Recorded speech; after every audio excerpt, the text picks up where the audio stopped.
Boa noite, vereador presidente Pedro, os demais vereadores.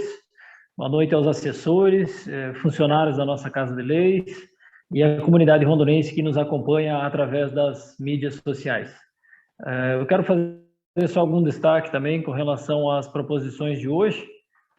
A indicação de número 460, na qual a gente sugere ao Executivo, né, o envio à Coapar solicitando a participação no programa Viver Mais Paraná, que é a construção de condomínios para idosos, no qual prevê-se ali uma infraestrutura mais adequada e mais próximos dos equipamentos de saúde, de assistência social e de outras políticas públicas da área da cultura, da área do lazer, do esporte, enfim, que possa fortalecer um pouco esses laços e a dignidade daquelas pessoas que têm maior vulnerabilidade social.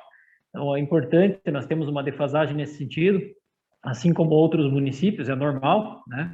Existir pessoas nessa faixa etária que apresentam dificuldade para adquirir suas casas próprias. Então, ali um aluguel social de 15% de um salário mínimo é um valor aproximadamente aí R$165, né? Que é um valor bem acessível para essas pessoas pagarem de aluguel. A outra indicação de número 457, nós sugerimos uma melhoria na infraestrutura do parquinho infantil que tem lá no bairro Augusto, né? Falta arborização lá, então por vezes as crianças brincam lá no meio da tarde, é calor, enfim, entre outros reparos que a gente colocou na indicação e a gente sugere ao Executivo.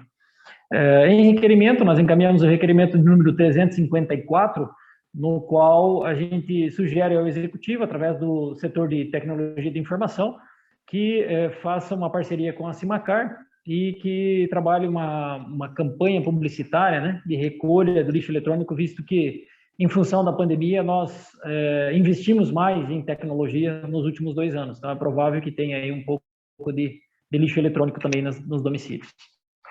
E com relação ao esclarecimento, aí o vereador Moacir falou com relação ao projeto de lei de número 22, né, que é o programa de resiliência hídrica e manutenção da qualidade e da quantidade da água. Nosso objetivo é maior com relação a garantir a quantidade e a qualidade da água. De maneira nenhuma a gente vai estragar a produção agrícola de Marechal Cândido Rondon, inclusive trabalho muito com agricultores familiares e defendo, né, essa necessidade aí de investimentos no setor, na produção agrícola e pecuária. E aí quero até destacar um inciso para aqueles que precisarem de reforço com relação ao entendimento da lei, da proposição, inciso número 9 do artigo 2º. É importante que nós trabalhamos, então, o artigo 2º ele vai falar: a preservação do manancial a que se refere esta lei implica, inciso 9, na compatibilização das ações de preservação do manancial, de abastecimento e da proteção do meio ambiente com o uso e a ocupação do solo para atendimento ao desenvolvimento socioeconômico do município. Então, não é para conflituar, mas, com certeza, harmonizar e deixar claro para todos os atores envolvidos o que é, o que não é, para ninguém correr o risco de ser penalizado. Por exemplo, algumas coisas que a gente coloca aqui do Código Florestal já está em vigor.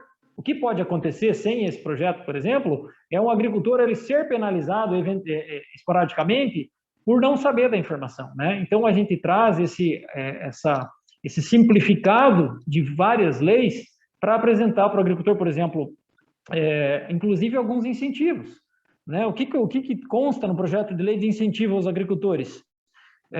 Melhoria na qualidade ambiental das áreas circunvizinhas ao manancial pode trazer um ICMS ecológico para o município.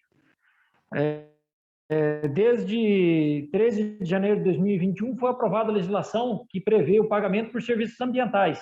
Então, o agricultor ele pode receber pela prestação de serviço de proteção ao meio ambiente na sua propriedade.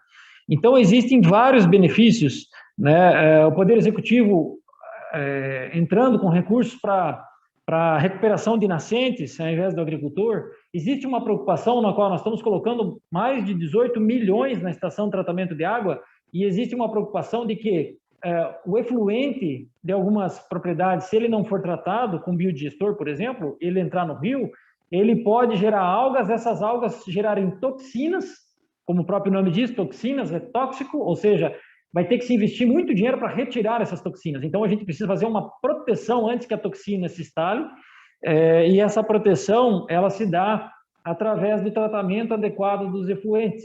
Então, por exemplo, pode-se, aqui, através do projeto de lei, o município pode trabalhar com incentivo a biodigestores para os agricultores, ou seja, existem várias ações aqui que contribuem, vão de encontro às necessidades.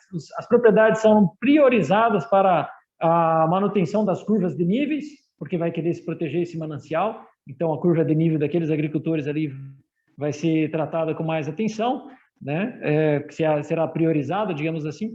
Então, existem inúmeros benefícios, inclusive para os agricultores, para toda a população rondonense. E ainda, com relação às preocupações dos agricultores e proibição, tem uma proibição que é interessante a gente citar, que é atividades agropecuárias que demandam mais de 1.000 litros por hora. Então, é 24.000 litros por dia. Isso vai comprometer, de fato, a estação de tratamento de água. Então, a gente não pode colocar 18 milhões de reais numa estação de tratamento de água e correr o risco de não ter água para a produção.